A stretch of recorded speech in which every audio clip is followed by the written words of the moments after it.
Guru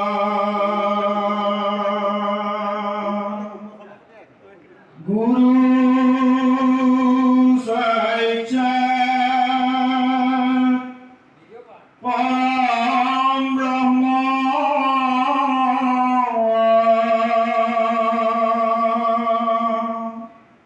Tasmai Shri Gurave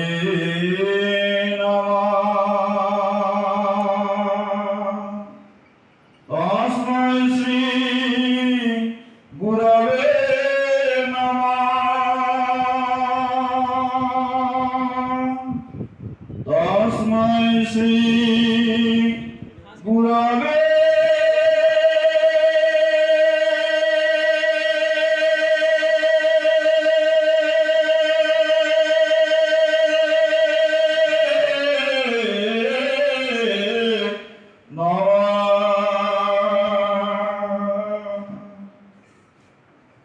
গুৰুদেৱৰ চৰণত সশ্ৰদ্ধ দণ্ডৱত নিবেদন কৰিছোঁ।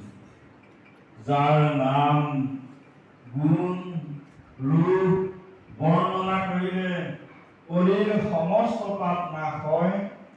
এই পাপ নাশকাৰী মায়া বিনাশকাৰী যিজন কৃষ্ণ ভগৱান স্বয়ং ভগৱান, যিজন ষোলৰ কলাৰে পৰিপূৰ্ণ, সেইজন পৰমেশ্বৰ শ্ৰীচৰণ কমলত শতকোটি দণ্ডৱত নিবেদন কৰিছোঁ।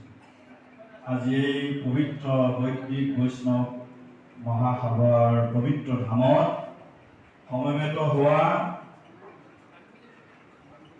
আজিৰ এই সভাৰ সভাপতি শ্ৰদ্ধেয় মহাৰাজ সত্ৰৰ সত্ৰাধিকাৰ গৌতম গোস্বামী প্ৰভু আৰু যোৰহাট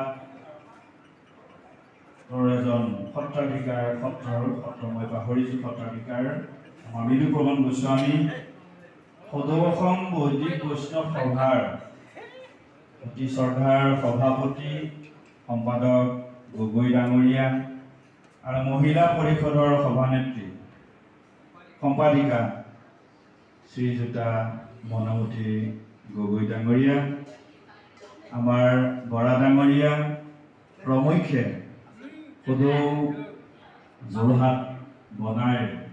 যোৰহাট জিলাৰ সম্পাদক আমাৰ লগতে আমি একেলগে আহিছোঁ। দুয়ো আমাৰ পালা চামৰীয়া শৰ্মা ডাঙৰীয়াকে প্ৰমুখ্যে কৰি অসমৰ বিভিন্ন প্ৰান্তৰ পৰা অহা গণ্য মান্য গুণী জ্ঞানী সন্ত মণ্ডলী উপমন্দিতে সৰ্বজনলৈ আমাৰ ভক্তি ভৰা শ্ৰদ্ধা নিবেদন কৰিছোঁ। আজি এটা পবিত্ৰ দিৱস, পবিত্ৰ দিন, যিটো দিনত আমি সকলোৱে ভাদ্ৰ মাহৰ পুণ্যতিথিৰ প্ৰথম দিৱসত সকলোৱে ভগৱন্তৰ চৰণত ধৰ্মন্মতি গতি স্থিতি কৰি আধ্যাত্মিক স্থানত উপবিষ্ট হ'ব লাগে। কিন্তু আজি বৈদিক বৈষ্ণৱ সমাজৰ এই পবিত্ৰ দিৱসতে পবিত্ৰ ক্ষণতে আমি আপোনাসৱক এই হৰিৰ গৃহত দৰ্শন আৰু সেৱা, গীতাত কৈছে দৰ্শনাত সেৱা সৰ্বপাপেভ্যো নমঃ, দৰ্শন আৰু সেৱা কৰিবলৈ পালে সমস্ত পাপ নাশ হয়।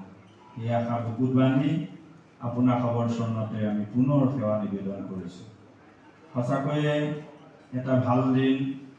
যেতিয়া আমি বৈদিক বৈষ্ণৱ সমাজৰ তৰফৰ পৰা প্ৰথম গোলাঘাটলৈ আহিছিলোঁ, আমি তেলগৰমৰ আমাৰ নগেন শইকীয়া আজি আপোনালোকে এই বালিজান বৰনামঘৰৰ যি সভাখন দিলে, এই সভাখন আপোনালোকে কি উদ্দেশ্যত সভাখন দিলে? নমস্কাৰ, মোৰ নাম শ্ৰী অসমৰ অসম বৈদিক বৈষ্ণৱ মহাসভাৰ জিলা সমিতিৰ সভাপতি। অহা ডিচেম্বৰ মাহত অসম ৰাজ্যিক বৈদিক বৈষ্ণৱ মহাসভাৰ যি অধিৱেশন অনুষ্ঠিত কৰিব লাগে, সেই অধিৱেশন অনুষ্ঠিত কৰিবৰ কাৰণে যি উদযাপন সমিতিৰ প্ৰয়োজন হয়, সেই উদযাপন সমিতি গঠনৰ কাৰণে আজি আমি এই সভাখন আহ্বান কৰা হৈছে। যিহেতু আপোনালোকৰ এই উদযাপন সমিতিখন গঠন কৰিলে, ইয়াৰ প্ৰতিখন অসমৰ প্ৰায় জিলাৰ বিষয়ববীয়াসকল আহিছে, তেওঁলোকৰ পৰা আপোনালোকে কি মতামত পালে বা কেনেকুৱা সহযোগিতা বা কি পালে? তেখেতসকলৰ মূল কথাটো হ'ল কি অধিৱেশনখন অনুষ্ঠিত কৰাটো তেওঁলোকৰ ধৰা এটা ৰীতি আছে, সাংবিধানিক নীতি অনুসৰি, আৰু সেইমতে আজি বোকাখাটত এই অধিৱেশনভাগি অনুষ্ঠিত কৰাৰ তেওঁলোকে সিদ্ধান্ত লৈছে আৰু তেওঁলোকক পূৰ্ণ সহযোগিতা আগবঢ়াইছে, কাৰণ তেওঁলোকৰ কেন্দ্ৰীয় সমিতিৰ যথেষ্টজন প্ৰতিনিধি এই সভাত উপস্থিত হৈছে।